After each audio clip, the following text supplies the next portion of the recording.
Broken Hill's wealth came from silver, lead and zinc minerals formed 1,800 million years ago. We stopped just long enough to take some video of one of the mines on our way out of town.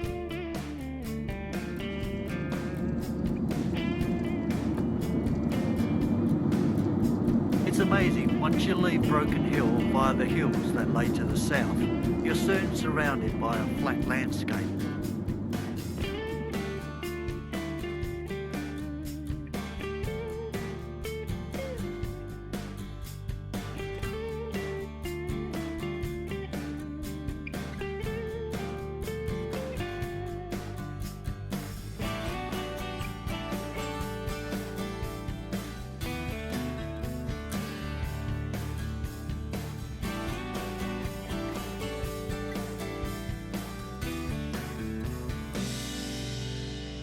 The Maidens Hotel in Menindee is steeped in history dating back to the days of the Burke and Wills expedition. It was in this town that supplies were held up for a number of months. Because of those delays, the expedition was to end in tragic circumstances. I've been to this pub a couple of times and spent at least one evening drinking at the bar until closing time. Members of the support party for the Burke and Wills expedition were also guilty of spending too much time at this establishment.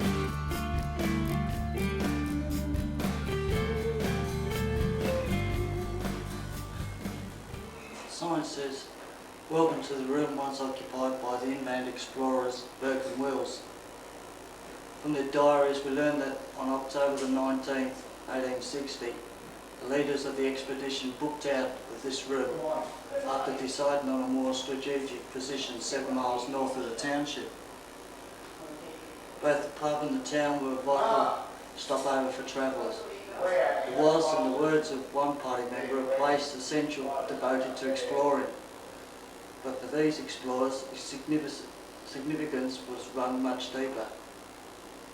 Party desertion came to a head in this pub, not least of all because of its party providing a source of alcohol for the members, 3 of which returned from here to Melbourne, and the problems which later contributed to Burke and Wills' tragedy really began here in earnest. Although the official camp was at Paramura, their bits and pieces were left scattered about Tom Pine's pub and the town. Wright, the leader of the Menindee party, was instructed to purchase necessary stores and head north to establish a camp at Fort Wills. His 11-week delay here is one of the major reasons put forward for the expedition's failure. Here lies the real historic importance of this place. Today, the room where Burke and Wills slept, as is known, doubles as a billiard room.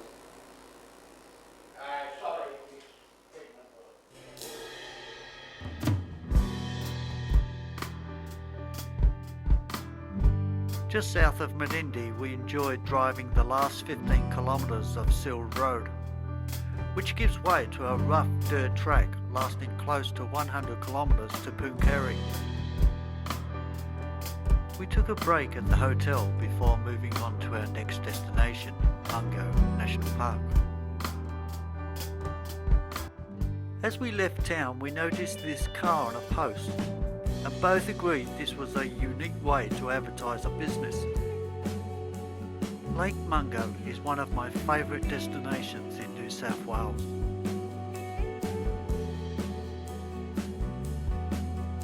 After crossing the dry lake, we arrived at the shores where the prevailing winds have blown the sand into dunes called the Walls of China.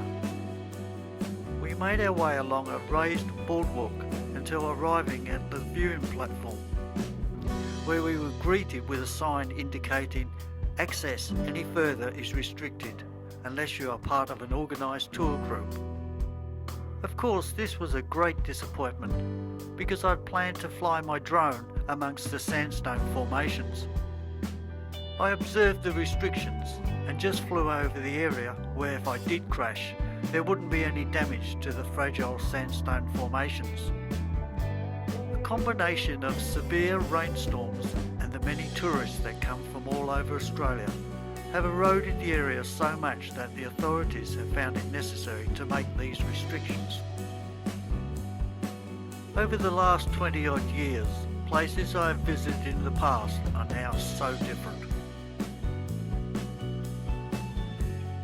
1986 was the first time I ventured into this part of New South Wales. I enjoyed the experience so much that the following year I returned. In 1990 I made a trip across to Western Australia and ended that journey at Mungo.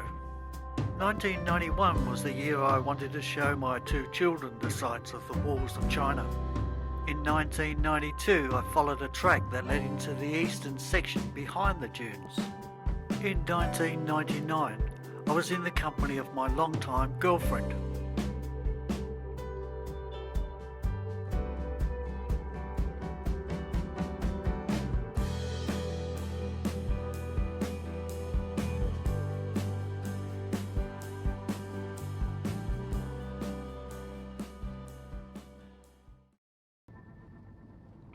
In 2002 was the last time I had driven across this dry lake, and once again I was on my way to revisit the Walls of China.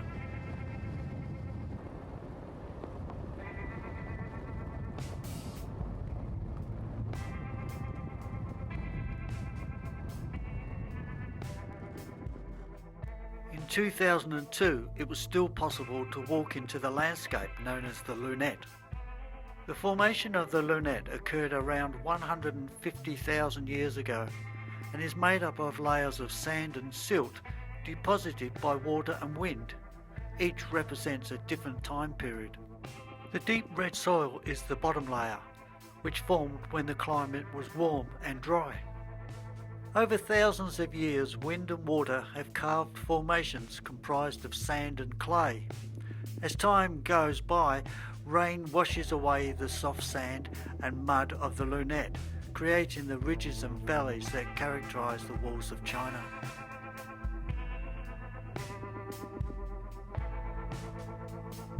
The oldest Aboriginal human remains discovered in Australia are known as Mungo Man.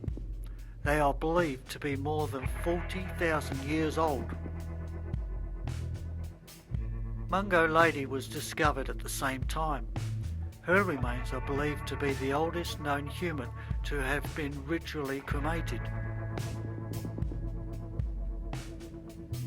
Both were buried on the southeastern edge of the lake in an area called the Lunette, which is beneath the Walls of China.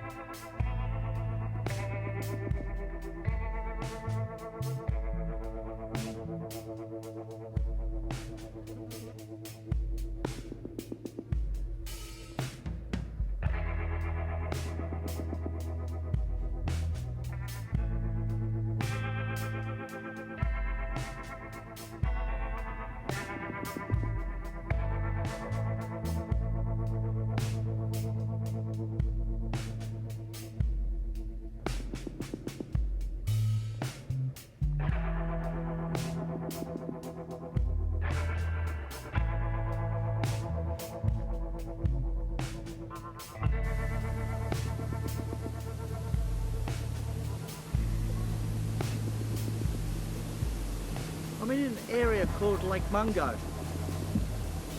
and the Great Walls of China. It's an area that's been desolate for quite a few years, and what we've been looking at just over this way was what was left of the lake. Quite a few million years ago it actually stopped being a lake, and we're left with the view that we've got now. The sand dunes here are heading towards the east all the time, and they're slowly moving into the bush, and it's quite interesting to see the way everything is moving this way, following the winds.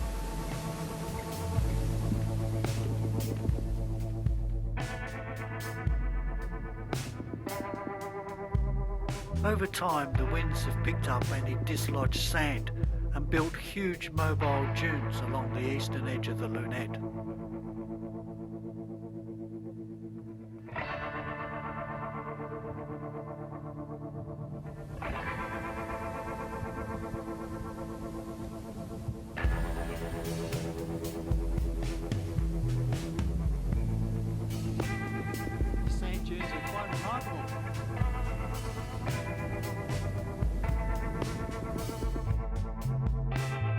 With these parting views, it's not hard to believe nature has built and is now eroding a landscape that will be forever changing.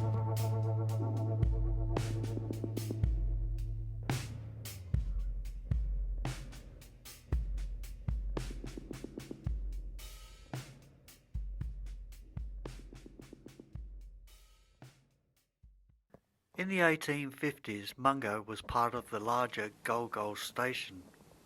Chinese workers built Mungo Woolshed in 1869 of Murray Pine. In those days it was a bustling place to work, but that came to an end with the shearers' strike in 1890.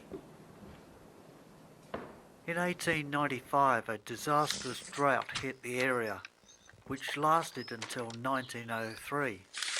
This event hastened the end of the boom days.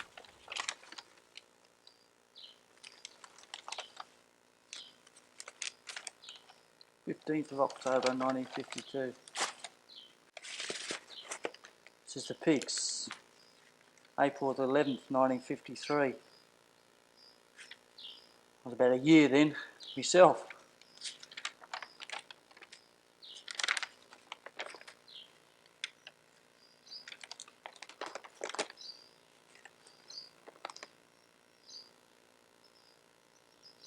Not bad, eh? He's obviously been here for quite some time. In 1978, the property was acquired by the New South Wales National Parks and Wildlife Service and listed as a national park the following year.